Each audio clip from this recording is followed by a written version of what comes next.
to try to moderate President Trump even on the campaign trail. So number one, Elon Musk came in and totally backed kind of the populist, MAGA play. He then wrote $250 million worth of checks to back that play, not to put in TV advertising, which is extraordinary. That's not over a whole cycle. That's in 5 months. And I've said from the beginning, both in the United States, he deserves a place at the table. And in Europe, I've said, and I think Politico's covered it pretty well, is that, he holds the two tactical nuclear weapons of modern politics, which is unlimited cash and a social media platform that's not just ubiquitous, but also he can deem who's heard and who's not heard. And there's not many governments in Europe that are going to withstand that.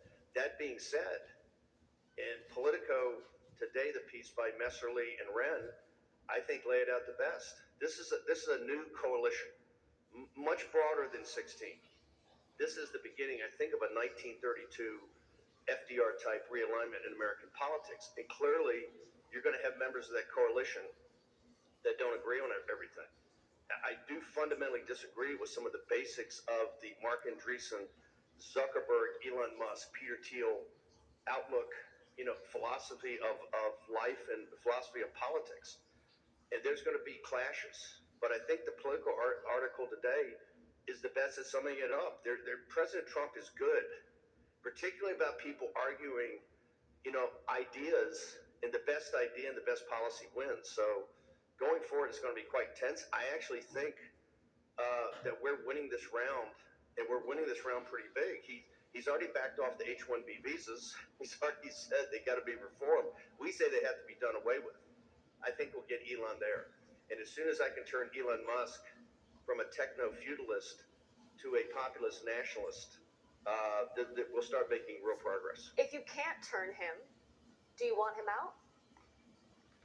You can't turn him. Look, the bottom line, he's not going to be totally out. I mean, there's reporting today that he is going to have some access, I think, to the EOB, maybe an office over there, particularly with Doge. So he's not going to be out. Look, when you write $250 million worth of checks, when you've got, when you're that involved, when you have actually backed a ground game, you're going to have a seat at the table. I've always argued it can't be at the head of the table, and that table shouldn't be the cabinet room in the West Wing. So I'm a realist, and I've had this fight before. People, I think some folks remember back in 2017.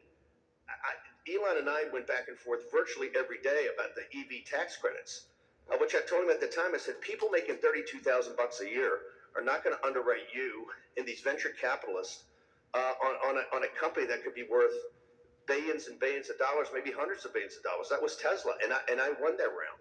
So I've gone with Elon before. We're going to go at it again. Elon's not going to go away because he's got, like I say, he's got the two tactical nuclear weapons. But do you think he has too modern much politics, and he will use those tactical nuclear weapons. Do you think he has too much influence right now? I mean, he's been posted up at Mar-a-Lago. He's been in Trump's ear nonstop since the election. As a teacher in Harvard Business School, kind of in the first year, there's power and there's influence. What's shocking to me is he doesn't have much power. Why do you say that? Well, because he doesn't have the ability to actually make decisions and inform those decisions and drive those decisions.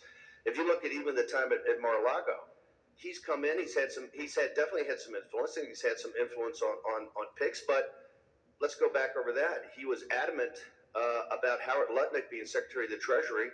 Actually trashed Scott Bessent.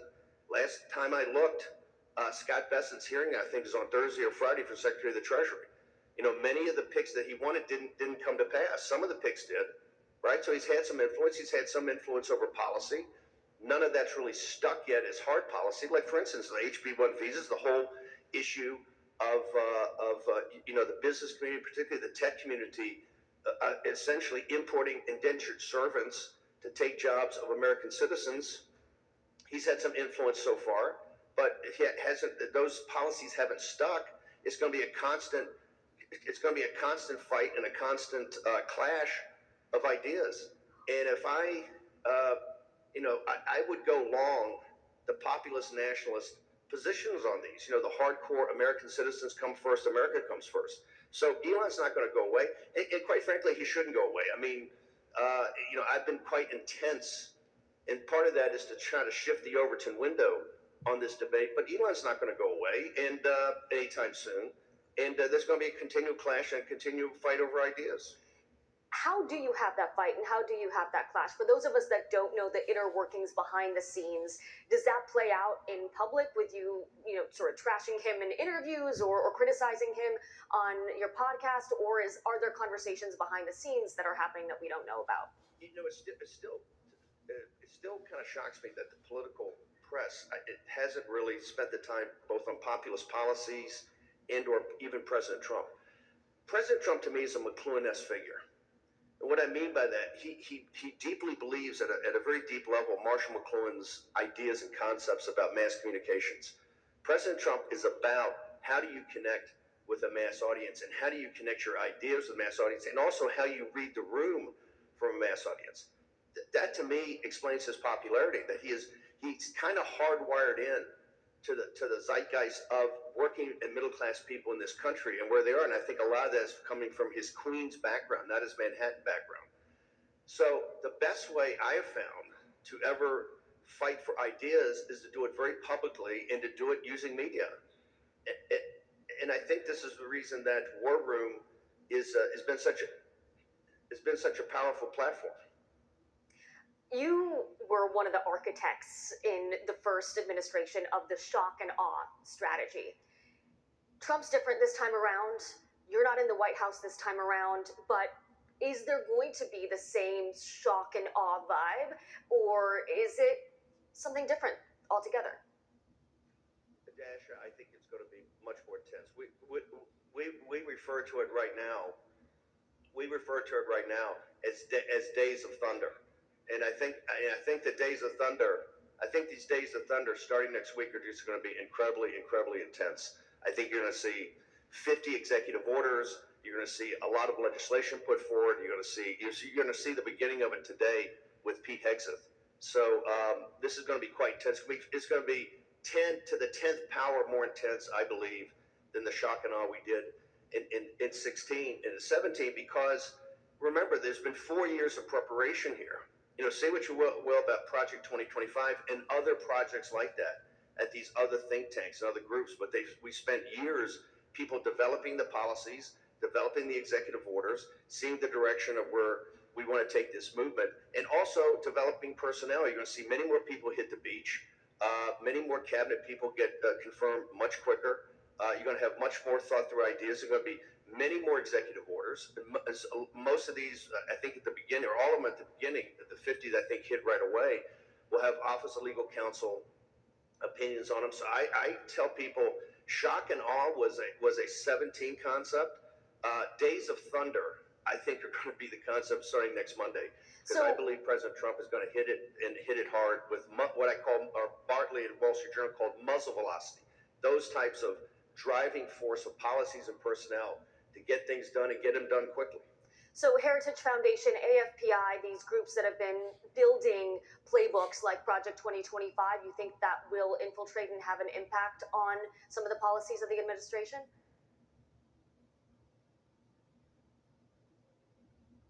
Steve, did we lose you? Uh-oh, this is the futuristic excitement that I was talking about. Can you hear me, Steve?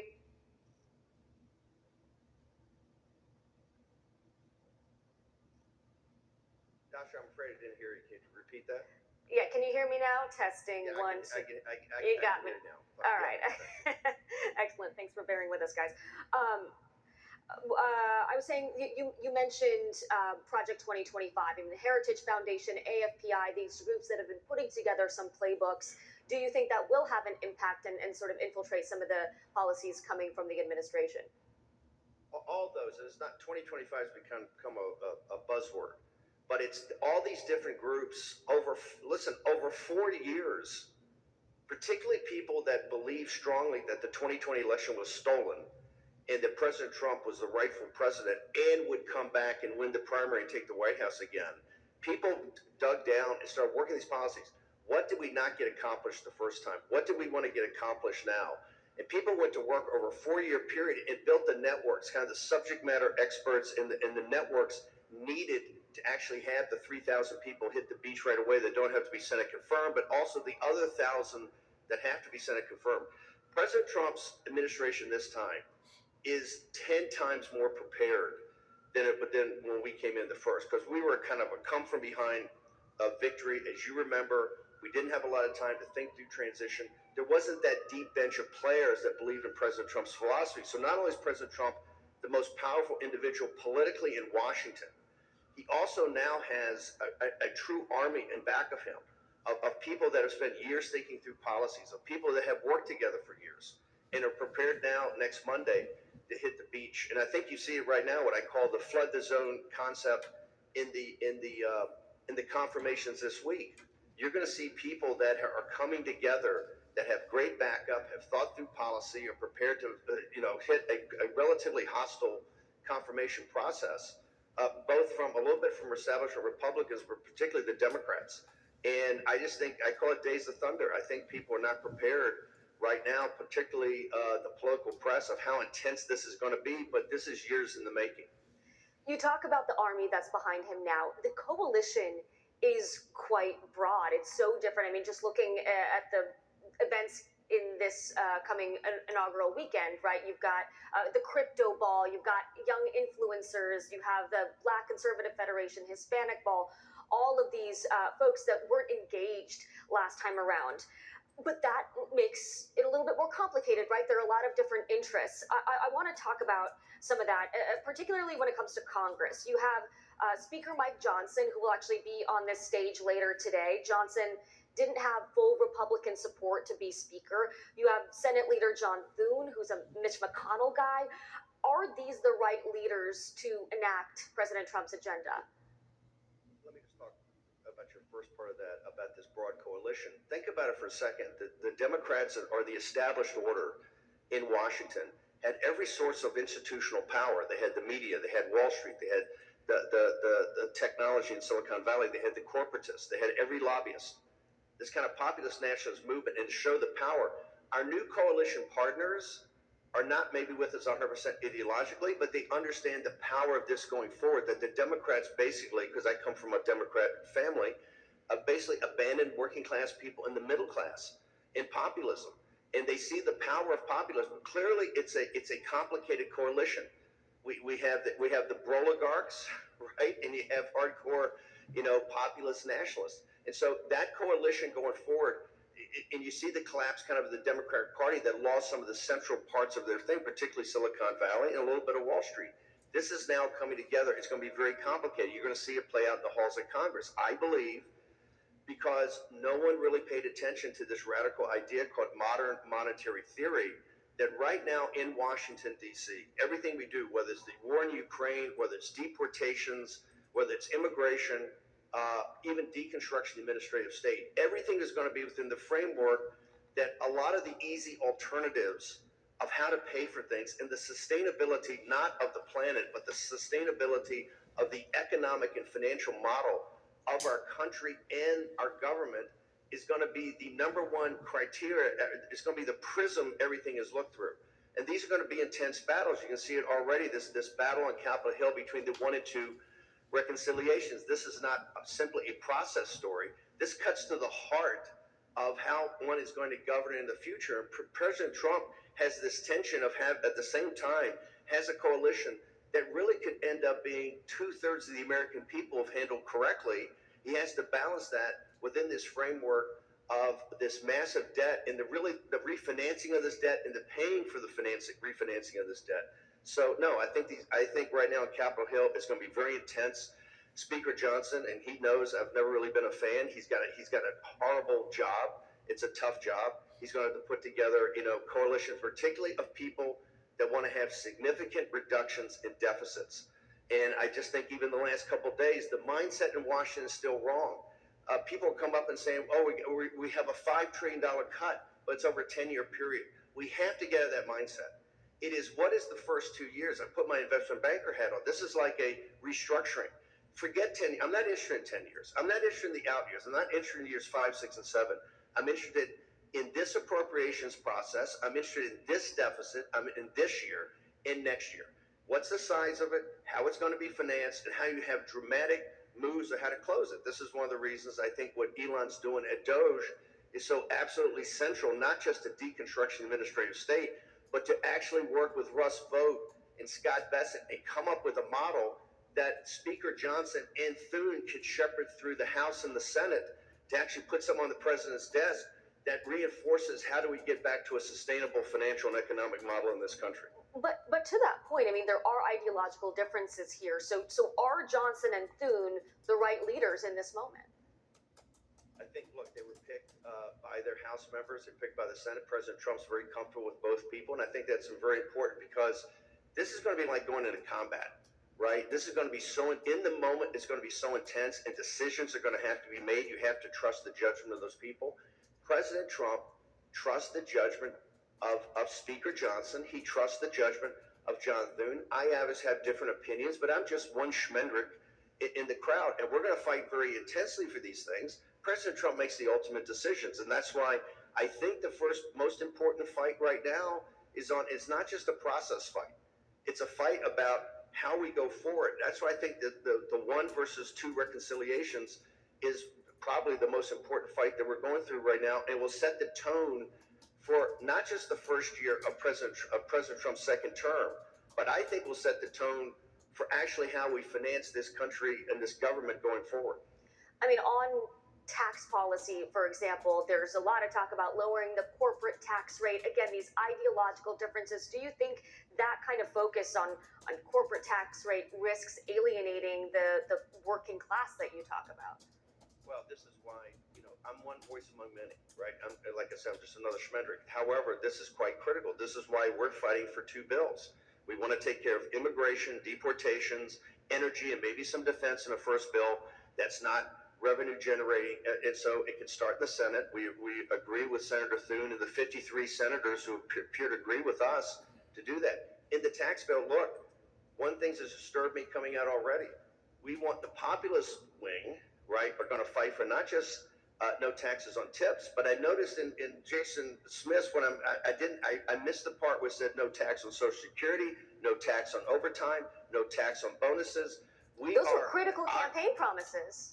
Our wing of the party, our wing of President Trump's movement that's totally supportive of President Trump want to go and have much more tax cuts for working class people and for the middle class. And if the wealthy and the donors won't get their lobbyists to support lower federal spending, which they're not, they've really been the class that's driven this modern monetary theory that's got us in this jam, that deficits don't matter. Well, now we know deficits do matter because it's the financing and refinancing of those deficits that are killing us. So in that regard, to me, corporate tax rates have to come up and the wealthy have to be taxed more, but simply for the fact that we have to close this gap on the deficits on an ongoing basis. Now, if they can turn their lobbyists and support Elon Musk and support particularly Russ Vought on having dramatic cuts in federal spending, and I mean in this year and next year. Don't give me 10 years. I'm not interested. When people tell you, oh, it's $6 trillion of cuts over a 10-year period, they are lying to you. This is how we got into the situation when McCarthy said, oh, they have all these Republican wins. These are not wins. This is another way to kick the can down the road. This has to be addressed now.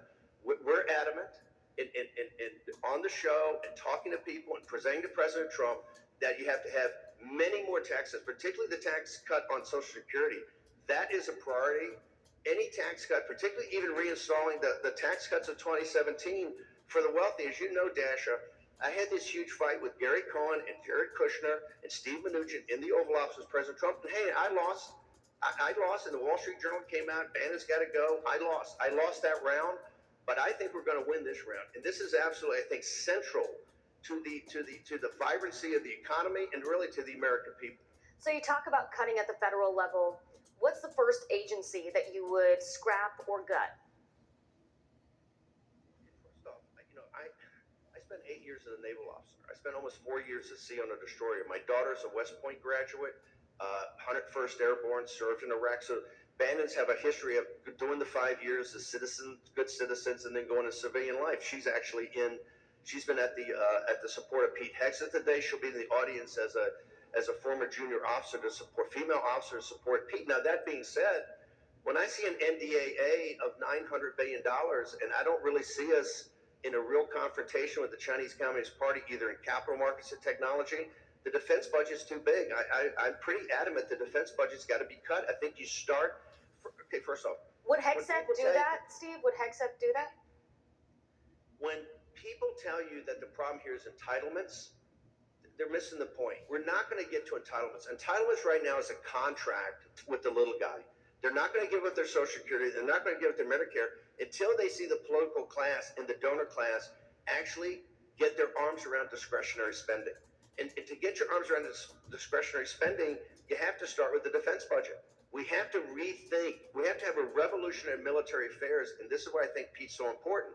A revolution in military affairs that then flows through how we actually pay for this. At $900 billion, and this is why I'm so adamant about NATO's got to pay more. The Gulf Emirates and the situation we have in the Middle East that have to pay more. We can't have two carrier battle groups in the Red Sea, keeping the Suez Canal open for the Europeans. In East Asia, Japan's got to step up to the plate. Our allies have to step up to the plate. The defense budget is too big. And I realize people say, well, we for years haven't done things. Well, listen, we got to rethink this. If you're going to cut discretionary spending, it has to start with a good faith effort to rethink the defense budget. And to have an NDAA that was $900 billion, given the financial situation we have, and given the reality of what we face now, to me is grossly irresponsible. Grossly irresponsible. And that has to be addressed head on. And that's why I think the Pete Hegseths of the world and the young warrior cast that fought these horrible wars in Iraq and Afghanistan and understand what's happening in Ukraine and the Middle East are the perfect leaders today to really get it back of significant changes in our defense policy to keep us strong, to make sure that we're the main thing, which is the confrontation with the Chinese Communist Party, but are able to think through defense so that we can reorder defense and to get to then the social programs that you're going to have to talk about, and there's going to have to be some reorienting and some cuts, and that to then eventually have a conversation with the American people of entitlements. There's not going to be a conversation. There's not going to be a conversation where they're willing to accept from the political class in Washington anything where they think the political class is a bunch of con men that are bought and paid for by the corporatists, Wall Street, and the donor class, which is exactly the situation we have today. So I think we've gotten a couple new hashtags from you today. We've got Broligarchs and we've got Days of Thunder. And those Days of Thunder, I assume, are in part going to come from those executive orders, right? So what is the executive order that you are fighting hardest for?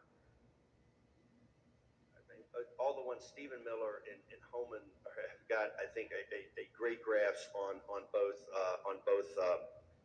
the deportations, the wall security. So that I think is covered by very smart guys who know this. The one I want that's not going to be the first day, but eventually get there, I want a complete 100% moratorium on all immigration. Until legal, we get our arms, including legal? I say legal immigration in quotes. There is no legal immigration in this country. It's all a con. It's all a con against American workers. Every part of it. These programs have been so abused and so gamed. I believe we need a 100% moratorium for a while to get this sorted. So, Steve, really in a country made up of immigrants, you want a 100% moratorium on all immigration? Just for a while. A moratorium until we get our arms around, so then we can have a factual conversation. What we need is to go and show the facts about what these visa programs have done, the people that can invest money here and get visas, all of it. The programs are so obscure, have been done behind closed doors, are so complicated. We need a discussion on that, and the American people are thirsting for a discussion on that. Have you talked to President Trump about this? I have not talked to President Trump about this, but I do talk every day on the show about this, so I know that the base of our movement and the base of our party support a moratorium. And I didn't say it's forever, but a moratorium until we get our arms around. So that's have you talked to Stephen Miller about it? I've had discussions. I've had discussions with a lot of people about this, but I've not talked to the president. The other one is to set up, I think, a refocus, like President Trump is talking about a new Monroe Doctrine from Panama to Greenland, is also to rethink all about taxes. We have an Internal Revenue Service that was set up basically in 1913, right? When we after the panic of 1906, 1907. One of the drivers I would love to see in the executive orders is set up an external revenue service, that we wouldn't just look at tariffs, but because tariffs paid for everything up until the early 20th century. But you wouldn't just look at tariffs, you look at everything about how you can charge fees, essentially, whether that's on investment, whether that's on other things of access to this country. This is America's behind the golden door, okay? And this market's the most robust, lucrative market in the world, and we shouldn't just let people have access. We shouldn't let foreigners have access to this market and to the American people and American citizens for free. So I think I would love to see something that set up an external revenue service in Treasury that eventually took the burden off people on internal revenue services. There's no reason the American people, American corporations, even the donor class has to pay for everything. And I think we have to rethink that. So things on revenue, other things on economics, on immigration, I think are important, and not just illegal. We've been focused so much on illegal immigration. We tend to forget that in the 16 campaign, and particularly the 16 primary, one of the biggest things President Trump had going for him was talking about this whole concept of legal immigration, which honestly is so gamed. There is no legal immigration in this country right now. So you've got your perch here in the war room, but as far as we know, you're not going into the White House this time around. So who is the Steve Bannon in this administration that's going to have Trump's ear? I think it's a very different structure. I think Susie is a safe pair of hands. Susie Wiles. I hired her actually in the 16 campaign against the recommendation of President Trump at the time. She was fantastic. We would not have won Florida in 16 if it had not been for Susie Wiles. We brought her in, I think, in August, right after I got there in September. She's fantastic. She's a safe pair of hands. She's got a way she runs things. I think you see a very different kind of White House staff and White House going forward than kind of the contentious in the open fighting that we had, but they were all for good reasons. There was different policies. I'm not so sure. I think President Trump, when you say Steve Bannon, President Trump's always been his own strategist. President Trump, and particularly if you look at the way he's managed this coalition so far, of how he put it together for this great victory across the board, this sweep of how he's actually managed it in the transition and how he managed it going forward. President Trump's a deal guy, and he understands how to I think, juggle opposing views and, quite frankly, strong personalities. So one thing I will note that many of the strongest personalities in President Trump's orbit are not going in the White House. Corey Lewandowski, Dave Bossie, Jason Miller, Boris Epstein, Steve Bannon. I see some pattern recognition there, and I think all of those people are going to be very strong voices on the outside in whatever vertical they're in. And so I would look for President Trump to have a lot of support both inside the White House with a much more smoothly running operation, and also outside with allies who now have kind of their, as you call them, perches or their own kind of verticals that can support the president in the policies that he's eventually going to want to drive. Susie Wiles plans to be sort of a gatekeeper in the White House. Do you believe she can execute that role, and do you think that the right people will be gatekept, so to speak? Susie, I think, smart enough to know there's one level of gatekeeping and then another. Look, the failures of John Kelly and others. President Trump's President Trump. You know, he's in his 70s now. He's got a house style. And one thing people should know, he's always trying to get input from a wide variety of people. People who the public doesn't even know, just to bounce ideas off him. He's always seeing how it plays in the room. He's very good at judging what people are thinking and where the country's going. This is one of his superpowers. And so and I think Susie's smart enough, because you've seen so already on the campaign and so far in the transition. She doesn't try to go John Kelly on you. She doesn't try to hermetically seal the president, because he can't be hermetically sealed. Particularly now, given that he knows 2020 was stolen, he came back in 2021. In those first couple of dark years when even Rupert Murdoch said we're going to make him a non-person, President Trump has gone up the learning curve of confidence in his own judgment and confidence in policies and also people that will have his back. So there's still going to be total access, I think, at one level to President Trump, because this is just the way, this is his house style. I think she is going to have a little more management, so it's maybe not quite so chaotic at the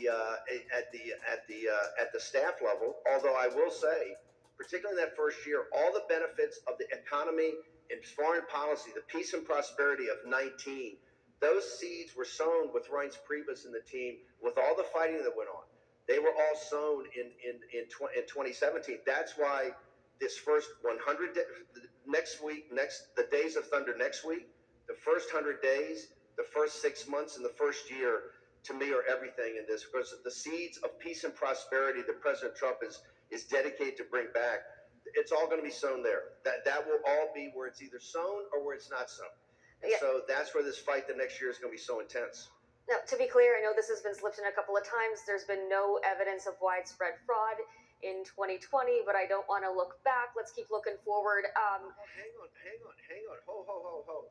Look at Jack Smith's. There's no thing of widespread fraud. Please hang on, Dasher. I understand you've got a legal thing you have to do. I appreciate that.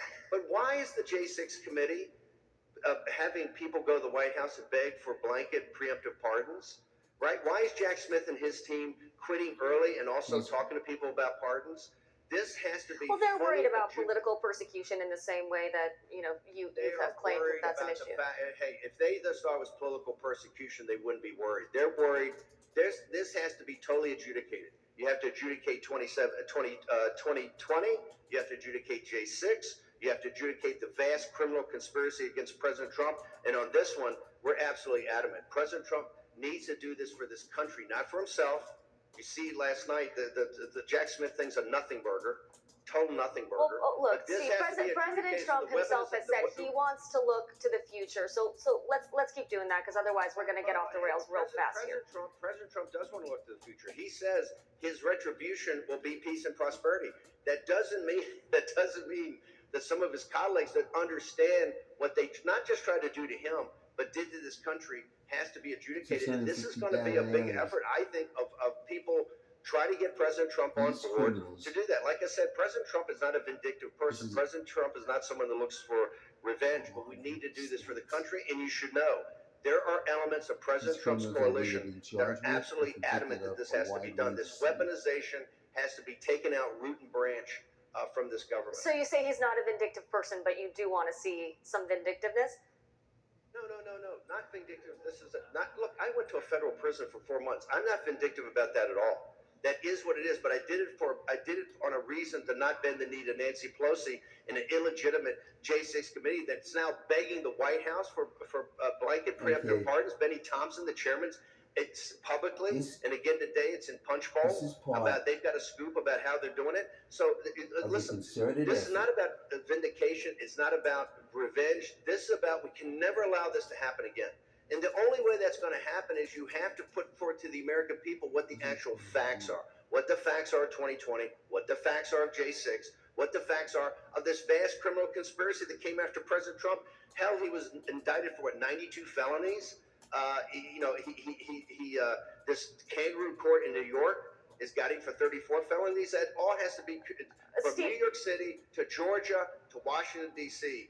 That has to be fully vetted, investigated, and adjudicated. And I've strongly recommended a special prosecutor that doesn't report to the Justice Department. The special prosecutor to me should report right to the White House. Steve, you mentioned your stint in prison in 2024. You're also facing trial again in February on charges related to alleged money laundering, conspiracy, and a scheme to defraud. That's something that Trump can't pardon you in that case. How is that all going to impact your ability to help President Trump enact his agenda? It's not going to impact at all. First off, the situation in New York, I'm not worried about whatsoever. We will take care of that. It won't impact me. No offense. I come out of prison this time with more power, more impact, more focus than I had going in. So I'm not afraid of prison. I'm not afraid of any charges they put up. I'm not afraid of any kangaroo court. I'm simply not afraid of it. So we'll take care of the situation in New York. Another political persecution, but we'll get through that. It won't impact me whatsoever. And lastly, I know you're close with Don Jr. The Trump family this time around, there's a different dynamic. Jared and Ivanka aren't going to be involved, but what do you think will be the role of the Trump family and folks like Don and Eric? By the way, I'm working very closely with Jared. I'm working very closely with Jared on prison reform. Jared Kushner and I met a year ago at the Jim Caviezel film at Bedminster and made a pact that we would work together to make sure President Trump was reelected. That was that imperative. And I am a big supporter of all the prison reform in the First Step Act that Jared Kushner, there'll be some announcement, I think, in the future about Jared and I working together on the First Step Act and prison reform. We're big believers in prison reform. I think, obviously, Don Jr., who's a fantastic guy and we're very close with, Don Jr. has taken more of a lead role, but Eric and Laura did such an amazing job at the RNC. So we're working very well with the family, and particularly I'm working very well with Jared Kushner. And Jared Kushner, I'm telling you, has done something to help this country that's very significant. That is prison reform, which we need dramatically. All right, Steve, I know you got a show to record. Thank you so much for beaming in here, and sorry for the technical difficulties, everyone. Steve, thanks so much. Tasha, thank you, and thank Politico for having me. We got a quick word from our sponsors, and then my colleague Jonathan Martin.